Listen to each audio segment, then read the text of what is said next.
আজ আমি হাঁসের ডিমের কষা বানিয়ে দেখাবো। এখানে আমি 5টা ডিম ধুয়ে পরিষ্কার করে নিয়েছি।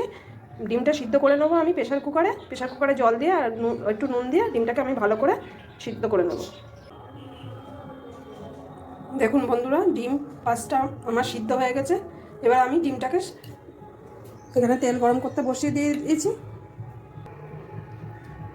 কড়াইতে আমি সাদা তেল গরম করতে দিয়েছি। এবার ডিমটা আমি নুন হলুদ দিয়ে ভালো করে ভেজে নেবো, লাল লাল করে।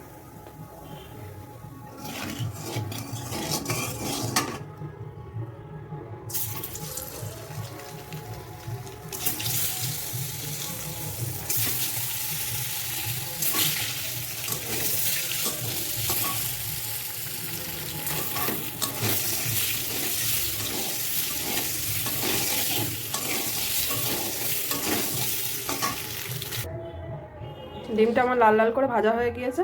এবার ডিম কষার জন্য আমি এখানে ব্যবহার করব একটা বড় আর কি গোটা পেঁয়াজ। আমি এখানে হচ্ছে গ্রেট করে নিয়েছি। 1 চামচ রসুন বাটা, এখানে আছে আদা আর কাঁচা লঙ্কা বাটা। ডিম ভাজার তেলে আমি আরেকটু তেল দিয়ে দেবো।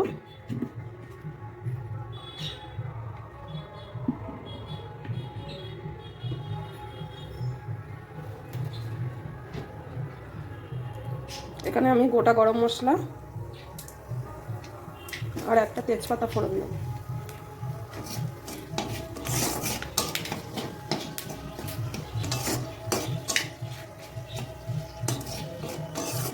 ফোড়নটা দিয়ে সুন্দর গন্ধ ছাড়লে এবার আমি দিয়ে দেব গ্রেট করা পেঁয়াজ।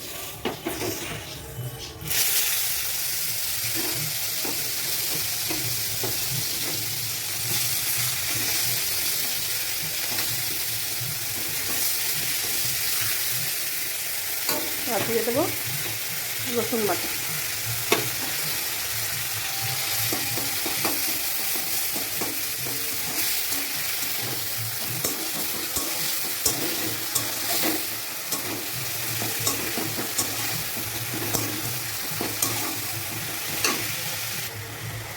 আর দিয়ে দেবো 1 চামচ পরিমাণে আদা আর কাঁচা লঙ্কা বাটা।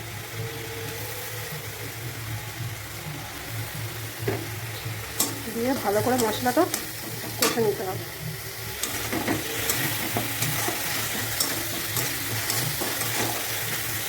2-3 মিনিট ধরে কষে নিতে হবে, যাতে পেঁয়াজ আর আদা রসুনের কাঁচা গন্ধটা চলে যায়।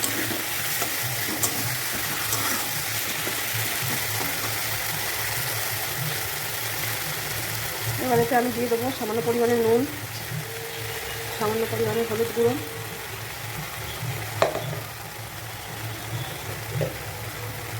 সামান্য পরিমাণে কাঁচা লঙ্কার গুঁড়ো দিয়ে ভালো করে কষে নেব।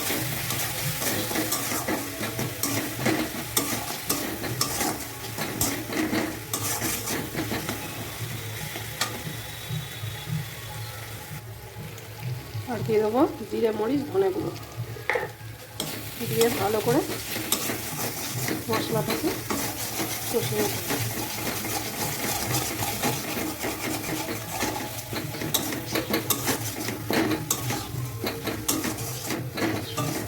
যেহেতু হাঁসের ডিমের কষা, তাই একটু লাল লাল ঝাল ঝাল হবে, নাহলে খেতে স্বাদ হবে না।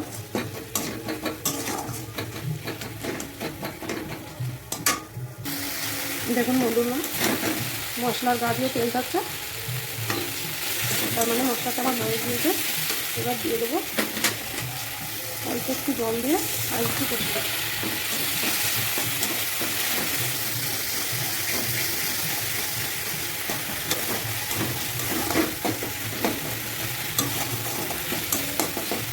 এর মধ্যে দিয়ে দেবো আমি ভেজে রাখা ডিমগুলো, দিয়ে হালকা হালকা একটু নেড়ে করে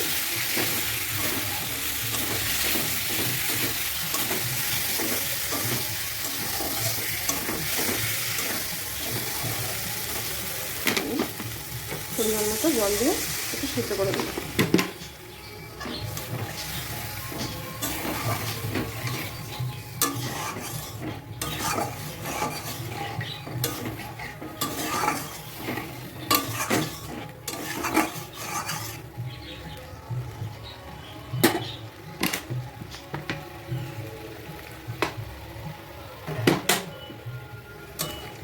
এবার মশলাটা আর ডিমটা একটু সেদ্ধ হওয়া পর্যন্ত অপেক্ষা করতে হবে। দেখুন বন্ধুরা, ঝোলটা টেনে গিয়ে কি সুন্দর গা মাখা মাখা হয়ে গিয়েছে, কষা কষা।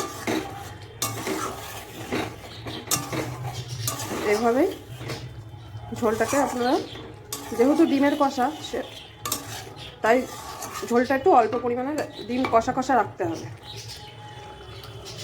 আর একটা জিনিস দেখাতে ভুলে গিয়েছি আমি, এই যে ডিমটা ভাজার আগে আমি ছুরি দিয়ে গায়ে ফালা আর কি পিচ পিচ করে নিয়েছি। একটু পিচ পিচ করে দিলে ডিমের ভেতরে মশলাগুলো ভালোভাবে ঢুকে যায়। সবশেষে আমি দিয়ে দেবো গরম মশলার গুঁড়ো।